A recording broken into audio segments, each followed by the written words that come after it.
so much for that, Mr. Datta. That was a wonderful recap of what we witnessed in this edition of Ideas of India.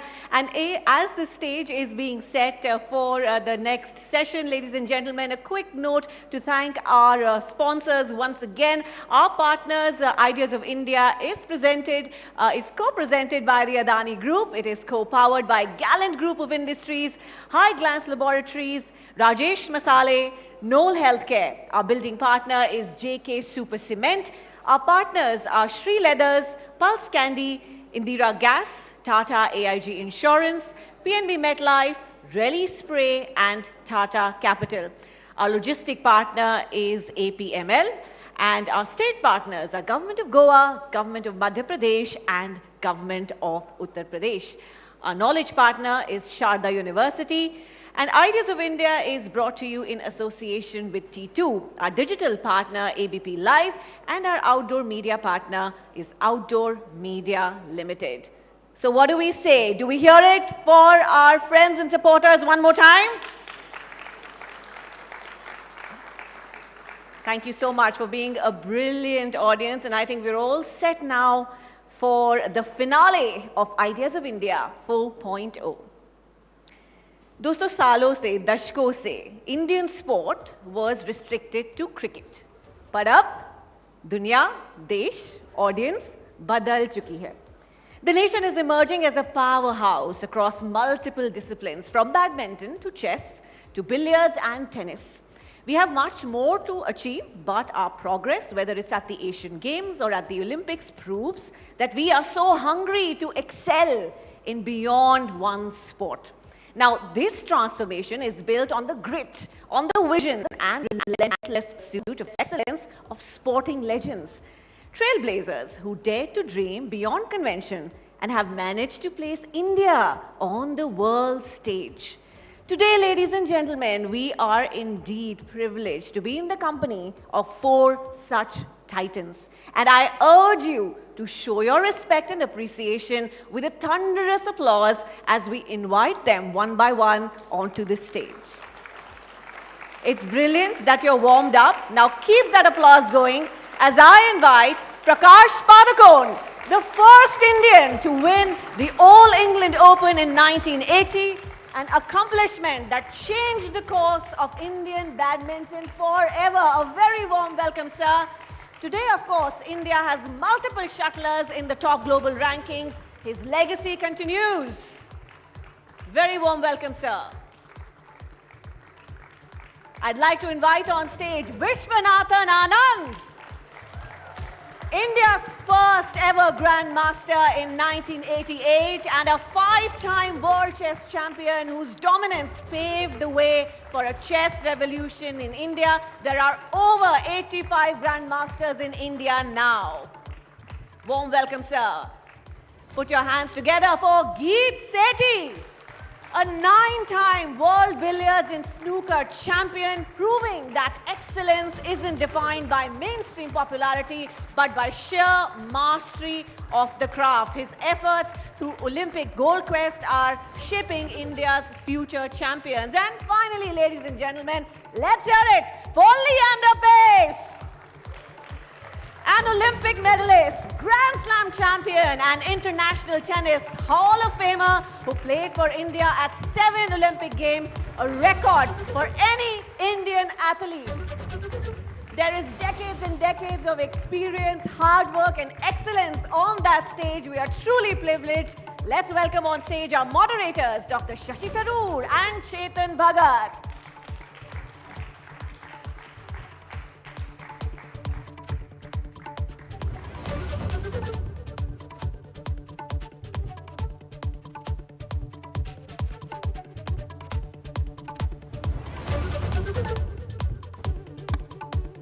Chetan, what are we doing here? We are not world champions at anything. Yeah? I know. By the way, there is this, India में 2 तरह की अंग्रेजी होती है. एक शशि थरूर की अंग्रेजी है, एक चेतन भगत की अंग्रेजी है. और आज दोनों साथ में हैं. Very rare. Let's hear from it. So as we'd agreed, I'll ask each of you a question and then we'll let Chetan grill you and we'll carry on from there. But Prakash, I mean, I sort of first met you, I remember when I was on my way to graduate school in the States and we crossed at Rome Airport when you were on your way to go and win another world championship or something way back in 1975. And I have to say, it's been amazing, your journey. In those days, we weren't used to having world champions. And just having you out there was an extraordinary thrill for all of us. What sparked your interest? I mean, this wasn't your dad's profession or your mom's, right? I mean, there was no badminton in the family. How did you become a badminton player? And then a world champ? Yeah. Good evening, everybody. Great privilege and honor to be here. I think before I proceed, I think you need to know a little bit history about how popular the sport was when I took up way back in 1960s. So I started in 1962 when badminton was not very popular, especially in the southern part of India. It was played mainly in the north, east and west. Nobody knew what badminton was in the south. There was another sport called ball badminton, which was very popular in the south, played only in India. It's almost extinct now. So that was very popular in all the southern states. So in fact, if you went to any of the southern states and said, do you play badminton? It meant ball badminton. So if you had to specifically say that, do you play shuttle? So when we played, people were asking, do you play shuttle? So then it meant shuttle. And in those days, in the whole of Bangalore, there were only 5 badminton courts, 5 in the whole of Bangalore put together, and out of those 3 were wedding halls. So your practice went maybe slightly higher than this. So 6 months in a year, it used to be booked for weddings. So if there were no weddings, then we could play badminton. But so that was how popular the sport was. And I took up the sport. My father was living in Bombay. He moved to Bangalore. And then he started the state association. So he was more of an administrator. So I used to go along with him. And so that's how I got interested in the sport. Initially, absolutely no idea that even whether I would even play for the district or the state. It was more for, I enjoyed playing the sport. So that's how I got started playing. And my father was the initial coach. Later on, just picked up on my own, watching other players because there was no other way of learning.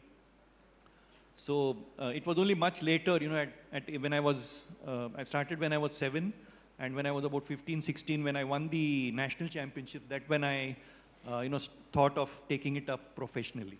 So till then you were just a casual player, you were going to school? Absolutely, we could play only for 6 months because the other 6 months, so I think the main thing was we had not too many options in those days. I don't think it was just for me, for everybody in the 60s, there were only 2 options. Either you take the option which you have, which is to play for 6 months or not play at all. So there was no third option of going to another club, another city, another academy. So those choices were not there. So either you take what you had or you sit at home. So you would rather, without complaining, took up whatever was available and enjoyed, whatever facilities were there at that time. Amazing start. We'll come back to your journey. Yes. Geeth, your own journey was extraordinary. I met you in the context of your humanitarian work, but I'm going to take you back to billiards. If badminton wasn't a popular mass sport, billiards certainly isn't even today. What brought you to billiards and how did you become so good at it? So, Prakash started in the 60s, I started in the 70s, and it was, well, there was a Wilson Jones, when you're 13 years old, you kind of don't really, read the newspapers. So, but there was a Wilson Jones and a Michael Ferreira in the periphery of my vision. But I used to play all sport. I loved sports, so I used to play table tennis, badminton. I was a fairly good badminton player. Not a good thing to say in this stage, but I would play cricket, I would play basketball, and then I got the chance to play billiards. And billiards in those days, in the 70s, you were not allowed into the billiard room if you were not 18 years old. And it was a place, it was always next to the bar in a club.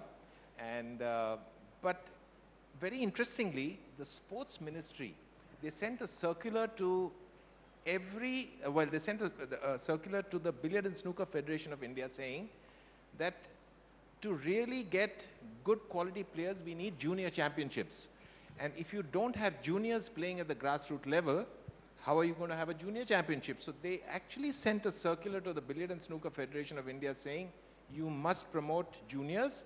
The BSFI, the Billiard our Federation, they sent out the circulars to every club across the country saying, please relax your age limit from 18 to 12. And I was 12 and a half or 13 at the time. And it's a beautiful, sight. A billiard room for a child. First of all, you are not allowed inside. And there was a small little 6x6 window. It's a dark place, but bright, bright lights, beautiful colored balls and this green baize. And I would always peek into it. And when I got the chance, when that circular was put on, I just went and I was tall enough and I started playing. And I just took to it like fish to water. And I used to actually swim as a junior. I was a state level swimmer. I represented Gujarat State in the junior swimming championships. But at the age of 13, within a year, I had stopped playing every other sport. And by the age of 15, because there was a junior national championship, the first time ever it was held in Jamshedpur in 1976. So as a 15-year-old, I went and I won the first ever junior national billiard championship that was held. And then things just, you get some confidence, and you start taking the sport seriously.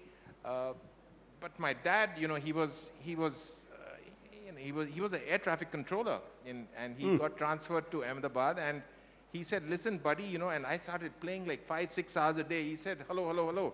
By the time I was 15, 16, he said, you play as much as you want, but must get a first division. In those days, it used to be first division, 60% mark. He said, for your 10th and 12th, you have to get 60%. And I would put my cue aside for 2 months, just before the board exam, and I'd get 60.01, 60.02. And he'd say, no problem, continue to play. And I continued to play. I graduated with economic honors, and then I did my MBA as well. But it really became a profession when I was in my first year of my MBA. I got D's in about 6 subjects, but I was playing billiards at a very high level. I defeated Michael Ferreira, and that's when it really became a profession. So, Great. yeah, that's Terrific story and inspiring as well. Vishy, when I was growing up, we never had a grandmaster. In fact, I think when somebody made it to international master, that was news. What brought you to chess? We've heard what the other 2 guys' fathers did. What did your father do? And how did you start taking up chess? And how did you get so good at that? So I'm the youngest in my family, and one day when I was 6 years old, I walked into a room and my elder brother and sister were playing chess. So the first thing I did was to go and pester my mother, because of course you wanted to join in. So I went and pestered my mother to teach me. I was lucky my mother was a good chess player. She came from a family where they all played chess. So a lot of my uncles played chess at university and so on. And she taught me how to play. Then I guess they waited for a couple of months, and they must have noticed that I kept going back to the chessboard and trying to apply what she had taught me and so on. Then they thought, well, maybe he's interested. And my sister, near her college, there was a chess club. And she happened to see it one day when she was passing by. So then the idea came, well, why not take Anand there and put him in this chess club. It turned out this was India's strongest chess club, the Tal Chess Club. It was in the Soviet Cultural Center in Chennai, and all India's international masters were regular visitors there. They'd come and go, and it was a small chess community, but a very passionate one. Many people who still are active in the world of chess and so on. You always need these people, this engine at the beginning to start. So I joined that chess club. So I would describe it as a set of lucky coincidences. Sometimes you need luck, even on the board, but I needed it off as well. So first thing is I had a family member who knew how to play chess. 30, 40 years ago, that was 90% of the requirement for you to become a chess player.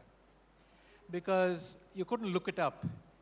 You couldn't just find a book somewhere. You'd have to go to a specialized library and find a place where maybe they had it, and then you could look up the rules. Now, of course, it's so trivial because within 5 seconds with your phone, you can have the rules of chess there, and an app maybe to even test yourself. But these were very crucial milestones. The second one is, of course, that my sister happened to stumble on the strongest chess club. Then my dad got an assignment in the Philippines. And so we moved there. And this was when I was 9 years old. And the Philippines was having a kind of chess boom then. So again, a lucky coincidence. My mother got me restarted in chess, and by the way, also tennis. So I used to play a little bit of tennis back home, and then kind of continued my weak attempt at tennis in Manila as well. And but the chess thing was harder to find. So my mother did one thing. She knew that Asia's first grandmaster was a man called Eugene Torre. She literally took out the phone book, went to Torre, and started calling each one. Luckily, I think within the first 3, we stumbled on Eugene Torre, but the man listened to her patiently and said, actually, I'm his elder brother, but I know a good chess club which your son can join here. More important, the Philippines actually had a daily chess show on TV where they would show a game that had been played somewhere around the globe. So this was fantastic because you didn't have access to these games. But they would find a game played somewhere around the globe. They would show it to the audience with explanation. They would analyze it and then say, this is the reason this grandmaster did this and that, and so really high-level education. And at the end of the show, they would give a puzzle. You had to solve it and mail in your answer. At the end of the next show, they would put all the correct answers that they'd received into a box. In would go the hand, they'd pull one envelope out, and that person was called to the show after that. So we entered a couple of these shows. And by the way, I was at school, so the show was always between 2 and 3 in the afternoon. I was at school. My mother would watch the program. She would write down everything they said about that game. Then she would note down the puzzle. And when I came back after I finished my homework, she would show it to me. So both my parents were very supportive, but hard to emphasize just how much my mother, and accompanying me everywhere, taking me to all sorts of tournaments and so on. So very crucial part. Eventually we won a prize, then we won it again, and I think after I won 5 or 6, and the prize was always a chess book, which was very, very valuable.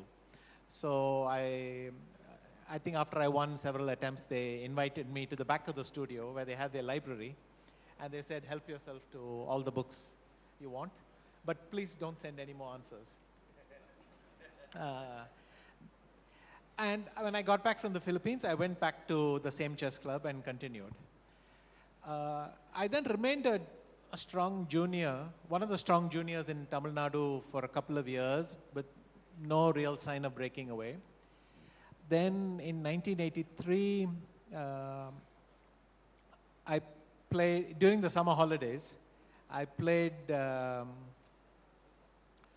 tournament in the chess club, and then I went to the national team championship. Somebody, in fact, SP Balasubramaniam had sponsored a team of juniors to go and play in the team championship. An exception is made for us. And I started winning everything, and I still don't know why exactly. Suddenly my level jumped. So I won this tournament. I won the top board prize in Bombay. And then I got a chance to go for the national level. I qualified. So within the space of 3 months, I went from becoming a decent junior to being able to represent India everywhere in the sub-junior, junior, and men's events. A magical, really magical period where doors opened and suddenly I got to play at a very high level. 2 quick things to wrap up. A similar thing happened '87, where I finished my school exams. So just like Geet, I had to stop chess for 3 months to catch up. I wrote my exams, and then I started to play chess again.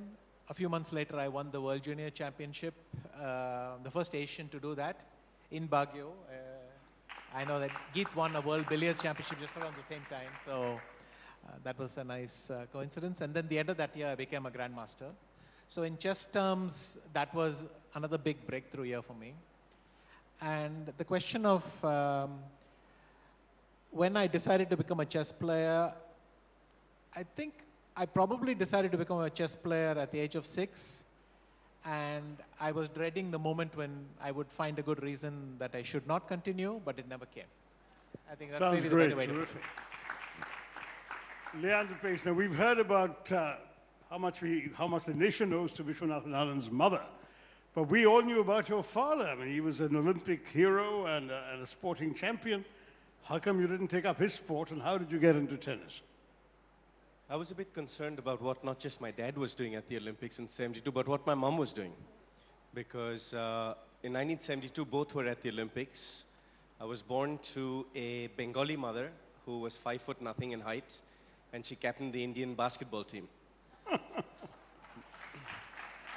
Mother, like most Indian women, have great intuition, great leaders of the pack. My mom knew every single teammate's children's birthdays, and she just kept the team together. My dad, on the other hand, was Portuguese Goan descent, 6'3", center half of the Indian 1972 Munich Olympics team. But what concerned me most was not just the genetics that they passed on, but at the Munich Olympics, for a few of you who remember, Palestinian terrorists took Israeli athletes hostage. The games were shut down for 4 days. 10,000 athletes in the Olympic Village are housed along one street in alphabetical order by country. So India was bang opposite Israel. So the German army was in, Sashi. They had boarded down the Indian windows, boarded down the doors, removed the televisions, removed the newspapers. No athletes were allowed outside the village, and no civilians were allowed in. I guess they had nothing else better to do because I was conceived in those 4 days.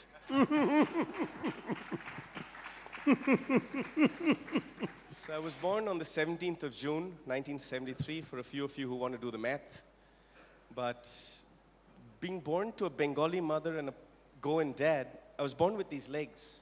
Football was my passion.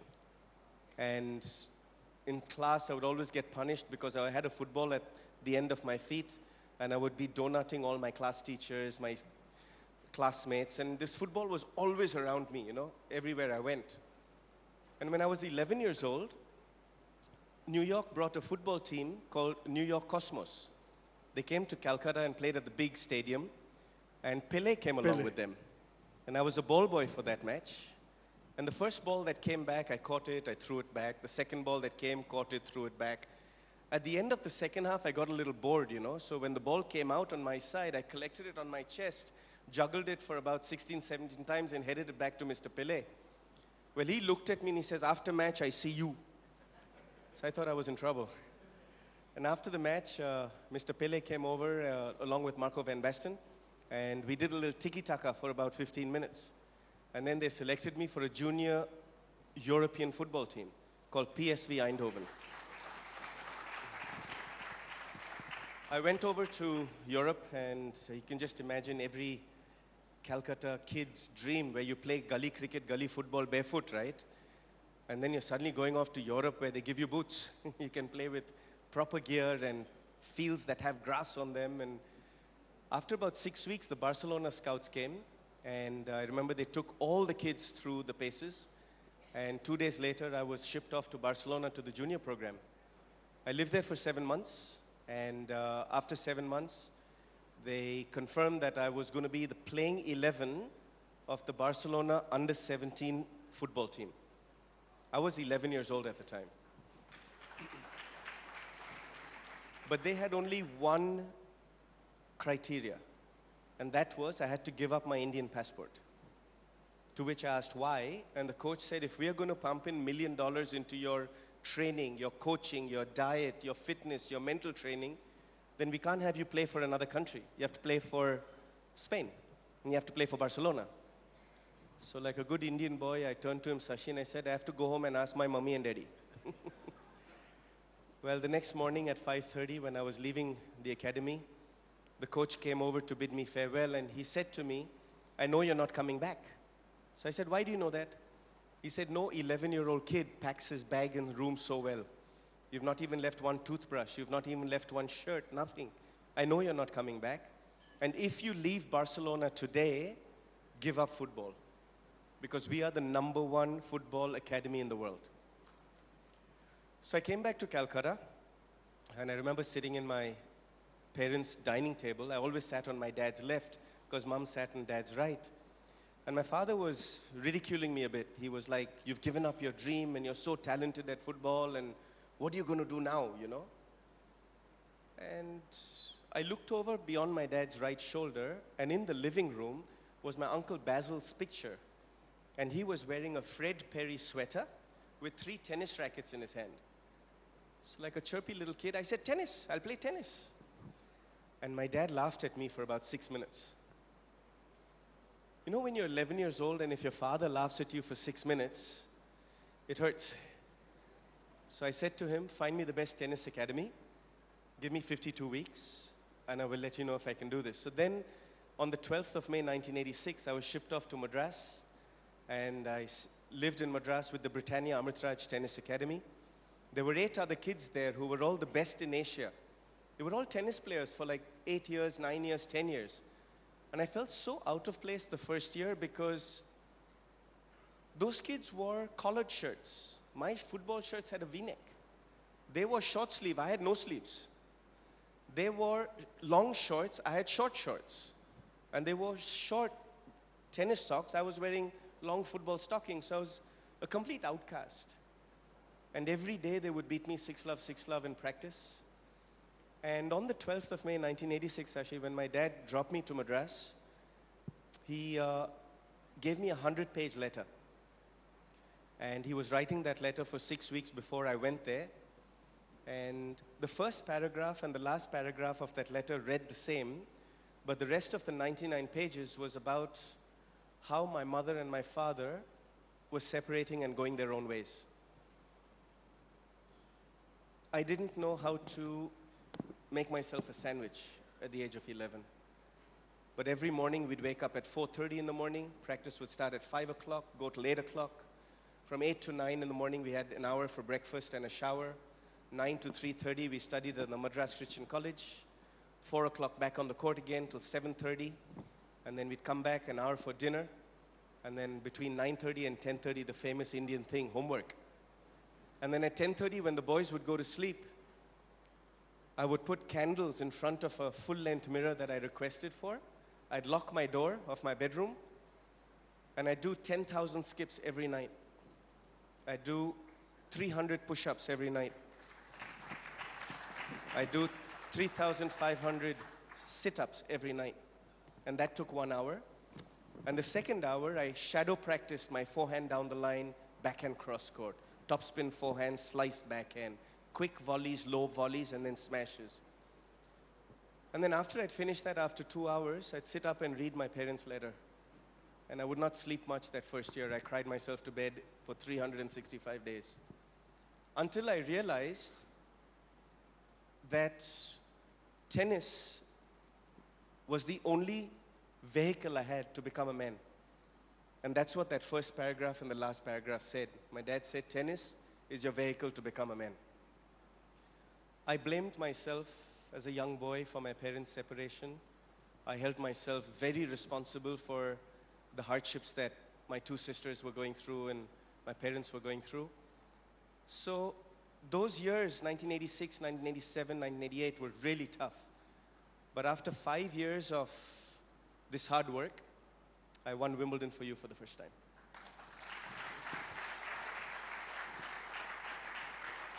Over to you, Chet. Oh, these are incredible stories. What questions? I mean, we're supposed to talk about sports policy and Olympics now. Okay, we'll talk. Yeah, I have some questions. Let me just ask one, and all of you please give your views. Uh, Firstly, how do you feel overall India's Olympic performances? Is you feel we are doing quite well, or compared to the stature of the country, our medals haul not as great? And specifically, how's in some sports in Olympics have a lot more medals than others? Like hockey, there's a whole team of people, but there's finally one medal. But swimming, I don't know, there are dozens of medals. Diving, there are lots of medals. Gymnastics, there are lots of medals. And we haven't won in those. A big, like, so why is it, do you think, in your own individual views, we haven't been able to crack those sports? And what's your overall thing on how are we doing on Olympics? And some of you with Olympic Gold Quest are super associated with this cause. So we'd love your thoughts on that one by one. Let's start in the other direction now, from Leander till Prakash sir. My thought process on the question you asked about winning medals comes to geographical genetics. What is geographical genetics? The tremendous respect I have for all these amazing sons of the soil here is because each of them are self-made men. And I think if we looked at our entire country, most of our young women who have won or been on podiums or won medals or been in world championships are all self-made.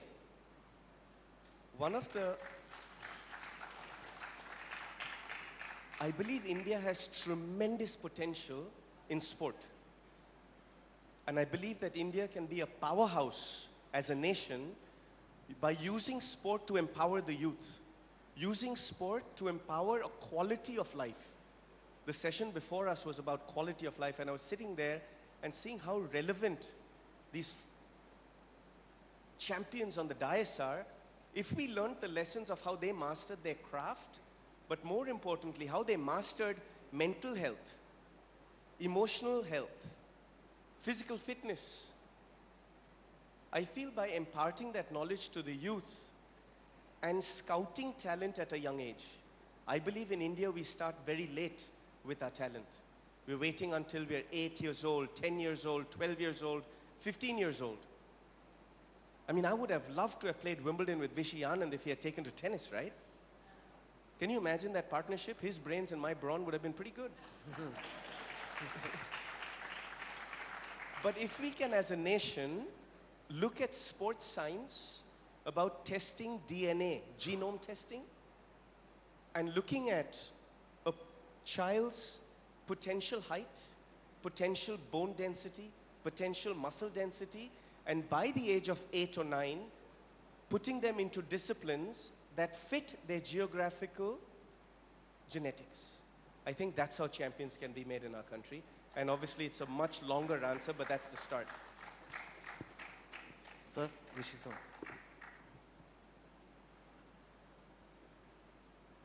So, I think in all countries you'll find examples of sports people who just follow their passion and do what it takes. But something like this has to be part of a bigger movement. So now there are two ways to look at this.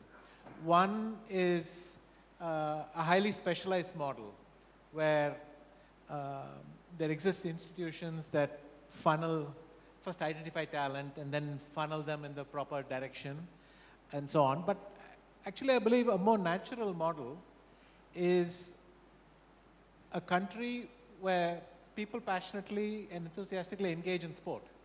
99% of them are not trying to win medals. It's just playing sport and enjoying sport is seen as a healthy part of growing up. And if you work backwards, then that also means that such a country will have some sporting facilities at every village and so on. And you can, the affection for the sport, the passion for the sport will be passed down generations. It will pass down culturally. And that's enough. This eventually, if you think of a pyramid model, then at the top you will get some fantastic excellence.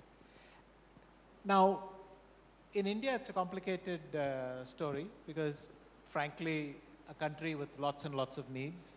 The area I'm working on or being part of with, let's say, Olympic Gold Quest is at the top where we try to identify talent and then see how do we support them to do the best they can and get to how they. There, the aim is to take a small group of very talented athletes and ensure that they have the best resources, that they're not handicapped in any way in terms of what's available to them, and get them all the resources they need and help them compete. But I think even this should fit into the longer goal, which is if we then win medals, you inspire more people to take part, you inspire the sport to become a part of society.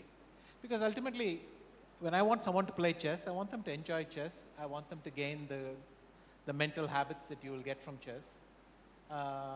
The sporting success is only accidental. And as a country, when sports become something that, a mass movement and so on, that's when it'll happen.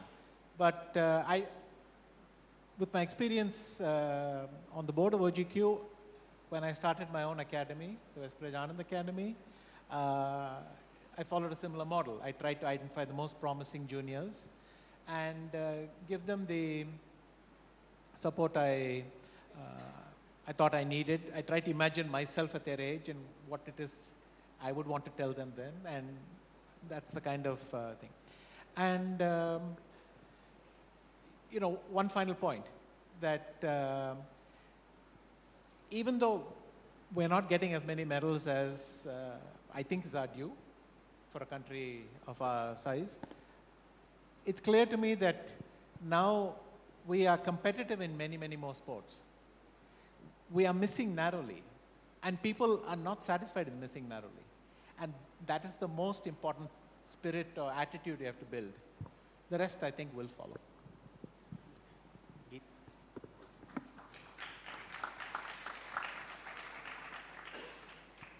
So, I think I'm going to take up both what Leander said was about geographic genetics. I believe is a fairly important part of our of the reason why we are not producing caliber performances at the Olympic sporting environment. I do believe that there is at the end of the day, there is a very strong relationship between, a correlationship between money, that means how rich a country is, and their sporting performance. Now, if you analyze that, so yes, the genetic comes in, but finally there's just no money. There's no money to the resources for an athlete. Even if there's a good athlete who's very talented, there's no resources for that talent to be nurtured. Everything 100%, to give 100% to that talent is just not there. Let's say that talent needs, for the sake of argument, 50 crores. It's just 10 crores that's being put into it. And at a world stage where the differences are so minute in performances of 0.001, it takes 40, the balance 40 crores to actually build up that final performance. So socio-economics, genetics, and I have this concept called subconscious self-belief. So it will take another 10 to 20 years when the socio-economic kicks in. Genetics we can't do anything about, but the socio-economics will, the India is progressing, the GDP is going up, we will have money, we will have, OGQs, and we will have lots of other foundations pumping in the money, government will pump in the infrastructure, and we will slowly start getting performances, as we have started in the last 5 or 10 years, the last 2 or 3 Olympics. And then there will be one medal winner.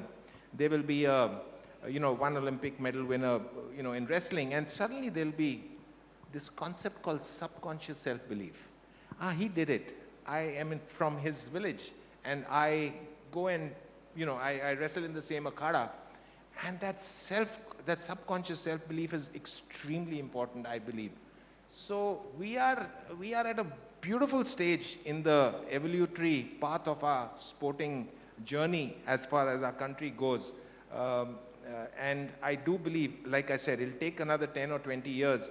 But like Anand said, we are, 20 years ago or 25 years ago, our athletes, You know, I was there in the 2000 Sydney Olympics, and Leander and Mahesh were playing, you know, they were the only two athletes in a contingent of 150 people. There was a wonderful showboat that was organized to take, you know, it was a dinner being hosted for the Indian contingent on this lovely Sydney Harbour showboat. And it was only two pairs of eyes, Mahesh and Leander, who had confidence here. I looked at 140 other, and I interacted with everybody. I looked at 140 other athletes, and their eyes had only despair. And that is what is now changed. Today, of the 260 athletes who go for the Olympics, 140 have, in fact, all the 240 have hope. There is no despair in any of the eyes. And to top it off, each one of them are not happy if they win a bronze. They are not happy if they come fourth. They want to win the gold. And that itself, I think, is quite transformational. It is. So this journey will continue, but in 20 years, I am convinced that we will be a nation where we will be getting double digit, even, you know, we'll be, and once we start getting those medals, it's going to be exponential. So then it's not, 6 is not going to become 10. 6 will become 20, and then 20 will become 60. So I think that's what I see of Indian sport. Yeah. I completely agree with all the three of them. But one of the main reasons, I think, we have a lot of talent in the country. There's absolutely no doubt, especially, you know, in the last 10, 15 years, or it's always been in the tier 2 and tier 3 cities. But all these years, they've not had the opportunity to excel. They've not had a platform. So in the last 15 or 20 years, things have definitely improved. But one of the major reasons, you know, we need to address is the administration of the sports federations. Because sports is controlled by the federations. And unless, you know, because we have, for any sport to improve, the sports federations have to be professionalized. We need professional people running the sport. Talent is not the problem, funds is not the problem.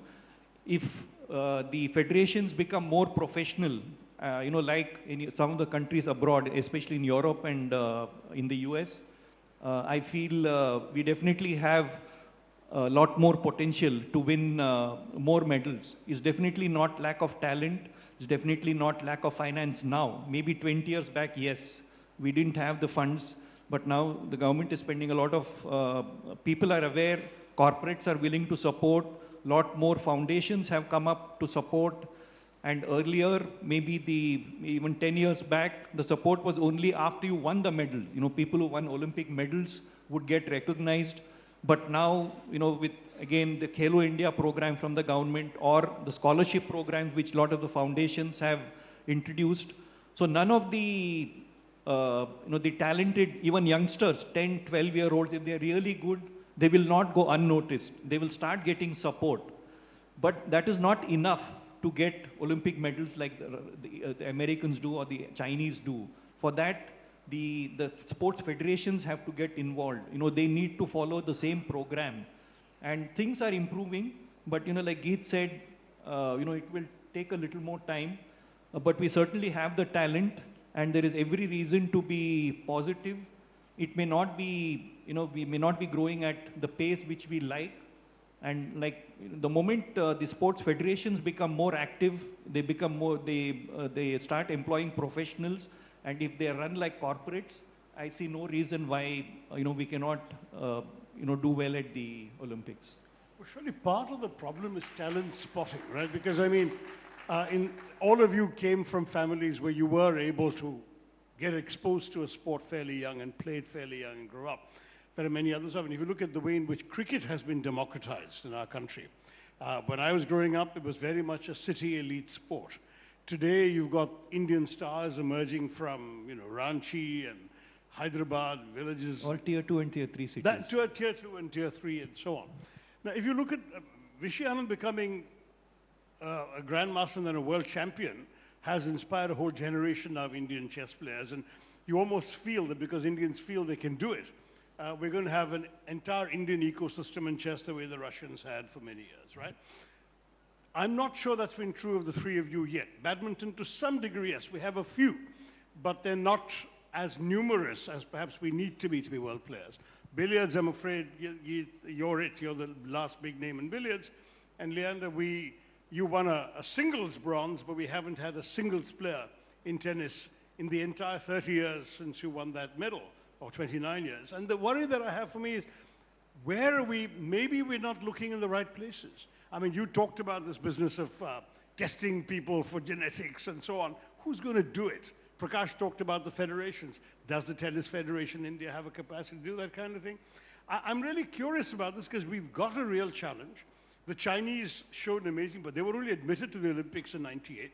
They studied the 2000 Sydney Olympics, picked all the sports in which there were large numbers of medals, many of which were sports that had never been played in China. And they basically hired the best coaches in the world, coaches and trainers in the world in those sports, dragooned a whole bunch of kids whose talents their system allowed them to identify early, and they were starting raking in the medals from the next Olympics onwards. So we can't do that. It's not, it's not our system. How do we get that? And this is I really would like you guys, each of you, from the vantage point of your sports, but I mean, Geeta's done Olympic gold quest. You've got other ideas beyond your own sport. How do we identify, tap, and develop talent? And, let's make it a free-for-all. Any of you who has a thought can just chip in. Prakash. Well, I still feel that, for that to happen, the number one responsibility lies with the sports federations. That is why they are formed. Sports federations are there to look after, to develop, to nurture, to encourage, to promote sports. And unlike some of the other, let's say the bodies, like the CII or the, FICCI, the sports federations control the sports.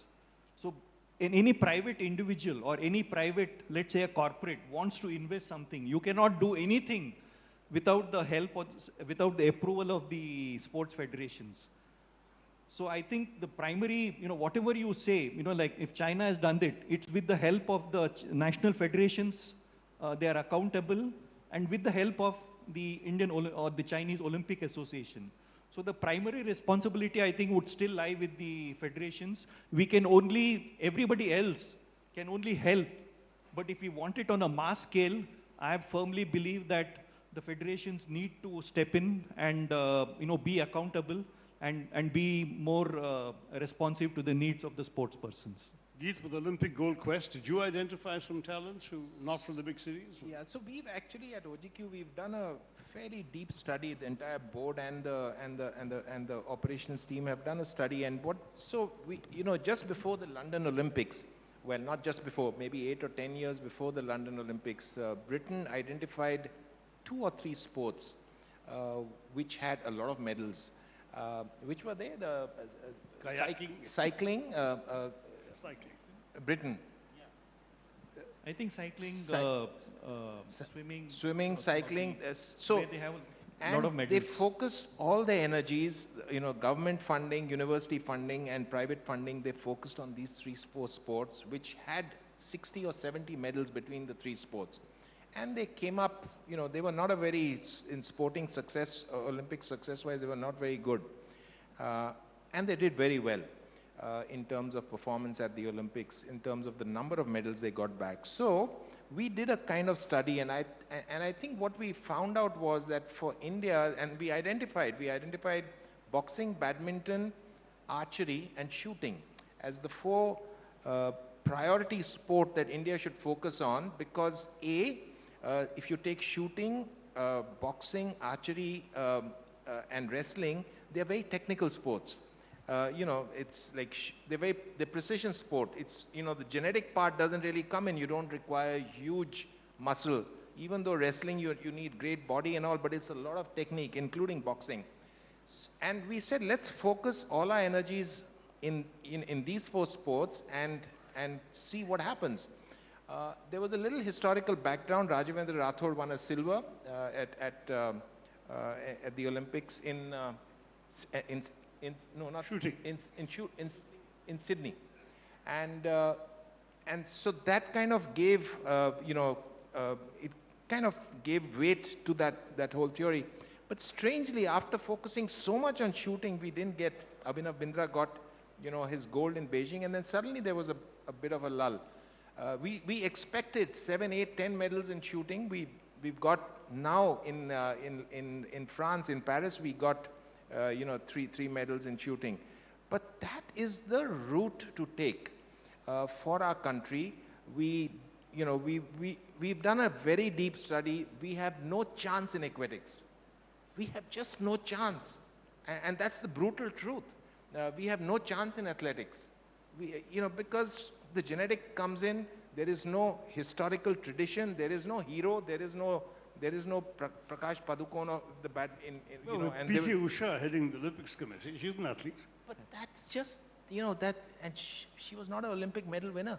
She just reached there. I mean, she was very good, but she was not the best. So you need to be right up there. You need to be a gold medal winner to really inspire the youth. Anyway, that's my take. I think there are some sports, where the difference is so huge, between the world standards and us, the Indians. It's quite natural it happens, because the sports are not popular, or so it's better not to, for the sports to identify sports where we have a chance of a medal, and that's what the government is also doing. So they are called the priority sports.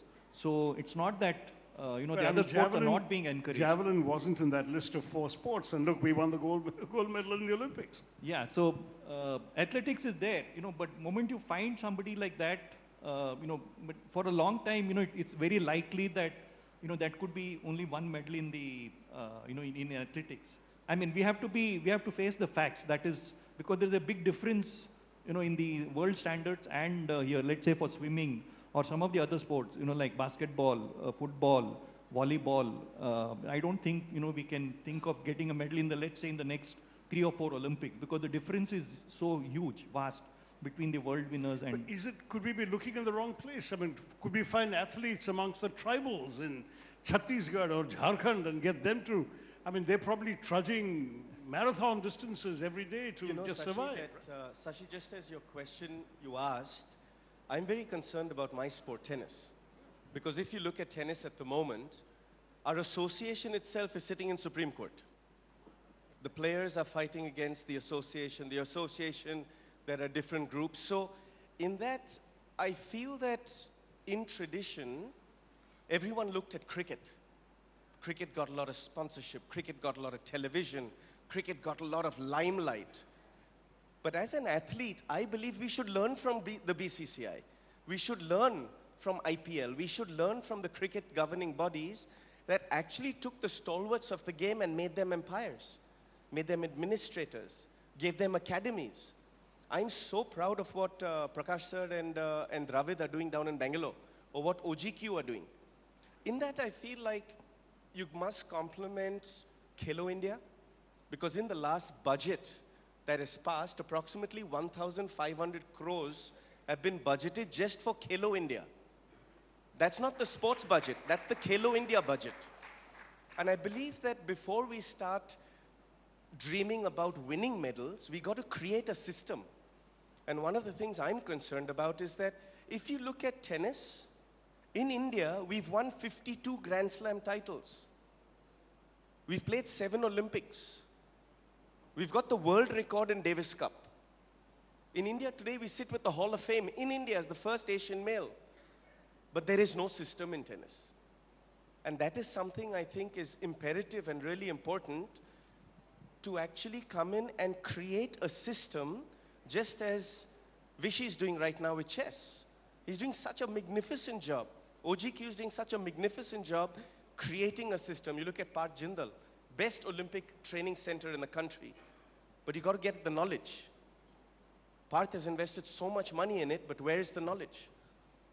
So in that, I feel like, especially with my sport in tennis, to come in and create a system where the players, along with administration, along with governance, and follow that same system that BCCI took to create 200,000 cricket clubs in Bombay alone.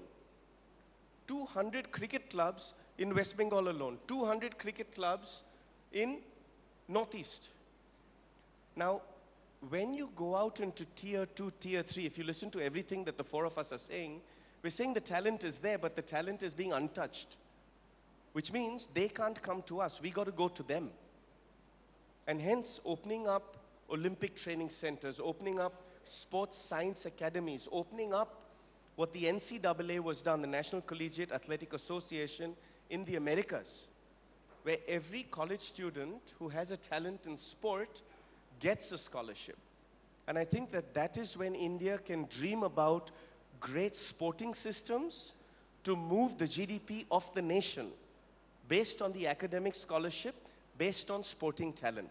That is, in my humble view, what's going to make India potentially one of the greatest countries in the world by using sport as a vehicle to empower the youngest youth population on the planet.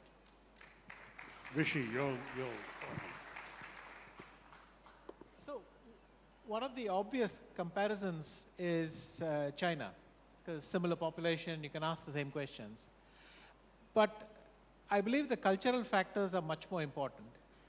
I mean, I'm no expert, but from the outside, I feel that Indians are much more individualistic than Chinese people. So if you see, even as a country, they have a track record of centrally planned, executed all the way down projects. And this could be railways, this could be electricity, this could be sports, just so many fields. They have a track record of doing things that way. So clearly, but even they weren't one successful instantly. Their government took what, from 1949 till about 1980 before they started their greatest hits. And I don't think most Chinese models would work with us. So one obvious thing is in chess, we have done things totally differently from how China did it. But China is also a nation with lots of world champions, lots of women world champions. They've done very well in chess. And India has been incredibly successful in our slightly improvised way. So I don't think for India the central planning method will work and all that. But we need to accommodate much more spontaneity. To give an example, I think federations will have to reform a little bit and be more flexible and accommodated. But I don't think federations can do everything in India. But they'll have to be open to more, obviously not the word is NGO, but foundations, activists, people with ideas coming in and being able to participate. And that's the model look forward. I mean, we've seen it in chess. The federation has been helpful in some ways, but a lot of former chess players started academies on their own where most of the best talent was groomed. A lot of spontaneous initiatives were allowed to flourish, and chess started to go very well. I think it's the same thing. We will need a million different models across India. The main thing is to encourage participation and have a flexible structure. If you take big successes, IT or startups, not everything was centrally planned and sanctioned. A lot of it was spontaneous, it happened and it evolved. I believe that speaks better to India's culture and way of being than a more focused approach. Okay. I just have a quick line to add here. After hearing all this, I think we will really do well, and I'm taking up from what Anand's saying, when sport becomes an entertainment industry rather than a sporting industry, I think we'll be then on our way. It's just a different thought that I'm just wanting to get in. We need to make sport into entertainment. Okay. Well, we have very little time left, but let's move away, and I want to ask a very personal question, which I was always wanted to ask sports people, and I never will get a chance like this again. So we can leave the federations and all the politics aside. Sports is a strange kind of field where you peak and then it's over, right? Sometimes it's genetics, sometimes it's just age. And in some sports you peak really early and then it's down. Sometimes you just peak because of an injury. And then it's a totally different life. Like someday you play your last best game And you just don't know it, that today was the day I played the best, I'll never play like this again. And then you move into retirement and everything, and we hear people announcing their retirements and all. But it's been such a big part of your life, your identity, your every waking moment is about that. Is it hard when it's gone? Is it difficult? And how does one get back to a new life? You guys have obviously gone on to do other things, which is incredible. But it's just very interesting to hear that insight. And very quickly, because we don't have too much time, so maybe a couple of lines. No, I think, if you are mentally prepared, that someday you have to retire. So, only thing that, sports, it happens very early. Corporates also have to retire. It happens in films. I think most, fields, it does happen. So I think it entirely depends on if you are prepared, like you don't get too carried away, when you are on the top, when you achieve something, be humble, because you know that, when you retire, you will not get the same kind of attention, you will not get the same kind of, kind of feedback so if you are prepared for that, it is tough. It's not easy, but I think a lot depends on each individual sports person. I think I'll talk about myself. When you do something with so much intensity, with so much obsession, and I don't use the word passion, with so much of obsession and intensity, and in a sport like mine, I retired finally at the age of 53. So I've been playing for 40 years with a huge intensity and kind of, it's just, I mean, you just had enough. And you just don't want to see a billiard. I don't want to see a billiard table, literally. And I don't go back to the club, anymore. So in my case, it's beautiful. It's I used to never cry when I used to play because I used to suppress my emotion. Today I cry watching a movie. Yeah. So it's beautiful. I'm experiencing life, other than the blinkered life of an athlete. And I know Leander, I know Lee very well, and all of us, I think, have done that. So I have that take that it's beautiful. Okay. There's no more madness. Rishi? Yes, a very, very big part of my life was being a sports person. And after listening to Dr. Ramakrishnan, I hope living a longer life will be a very exciting project as well. But that transition, when you switch from one to the other, is always tricky. I think the problem is, in order to keep competing, you have to have 100% belief in yourself and confidence and all that. But it's hard to do that when you're also thinking it's time to stop and how am I going to stop? And that's the tricky phase. But for the rest, yes, I think I will get to a point when I will be a human being again after being a chess player for very long. Leander will give you the last word on this. My father kept on preparing me for Olympic after Olympic. It was like changing shirts. He forgot that the Olympics was only every 4 years. Then I'd win Wimbledon once, he'd be like, let's go win the French. Then you win the French, he's like, let's go win the US. And then in the last 10 years, he was very smart. He introduced me to both the Martinas, Martina Navratilova, who kept me going by teaching me the tricks of longevity, both in recovery, diet, spirituality, and then introduced me to the younger Martina Hingis, and then we won 4 Grand Slams in 16 months. But just as Geet said, the last 10 years on the tour were really hard. It was really lonely. Tennis being an individual sport and a global sport, a lot of what people see is the 7-star hotels. You see this Arthur Ashe Stadium and see the fancy cars and cities we travel to, but they don't see the sweat and blood and tears of reading a 100-page letter through 40 years of a career. And I'm very grateful to COVID for having a global pandemic to finally get me to turn my rackets into my mom. She locked them up and I haven't seen them since. Oh, wow. Okay. So, as Geet said, I have taken the last 3.5 years off. I have a complete flat line in a heartbeat when I see a tennis court. I only play when I do exhibitions at Wimbledon or I play with my daughter, who is now wanting to be the 3rd generation Olympic athlete in our family. But I want to take a minute because a lot of you who know me know that I pay attention to detail. And I really want to compliment these three champions on how fit they've kept themselves, on how trim they've kept themselves, how beautifully they've kept themselves physically and mentally. And I keep teasing Geet and Prakash sir because Vishy and myself, we haven't quite got the salt in our hair yet. But these two guys are really good-looking, handsome men. So great job, you three guys, on staying fit. Yeah. Well, that's all we have time for. What a lovely last session. Save the best for us, really. Thank you. I don't know if we can. I don't believe so, I because don't we've got believe the MC hovering in the vicinity. MC, take over. Okay.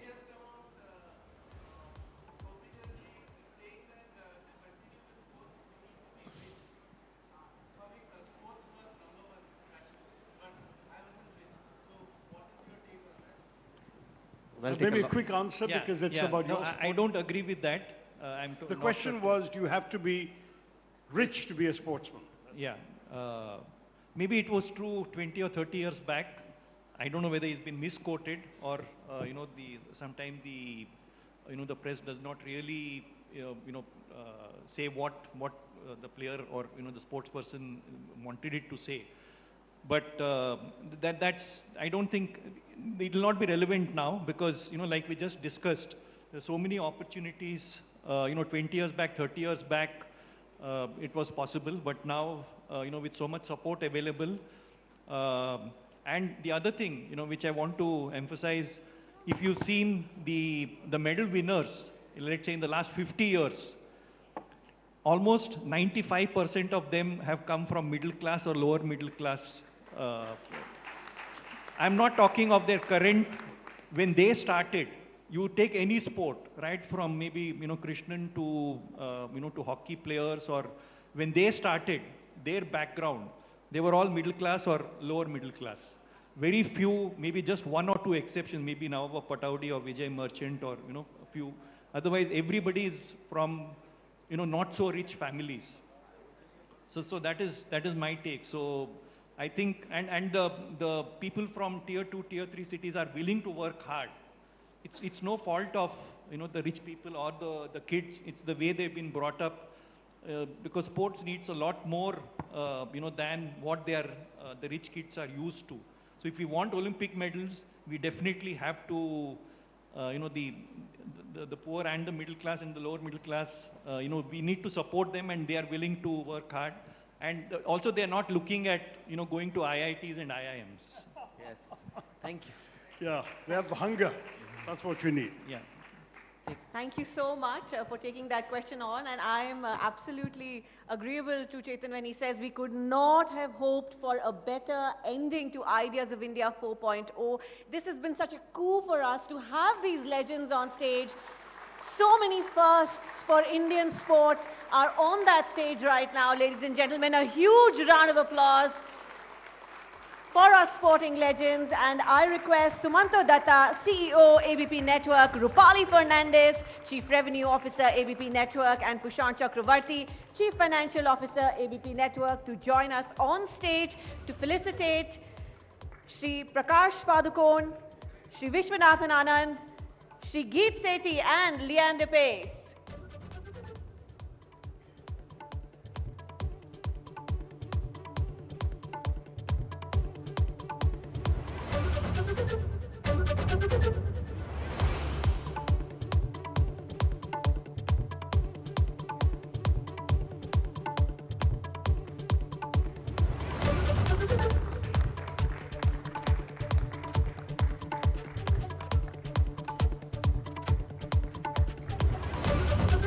Not just shared lessons around sportsmanship, but they've shared lessons around life today.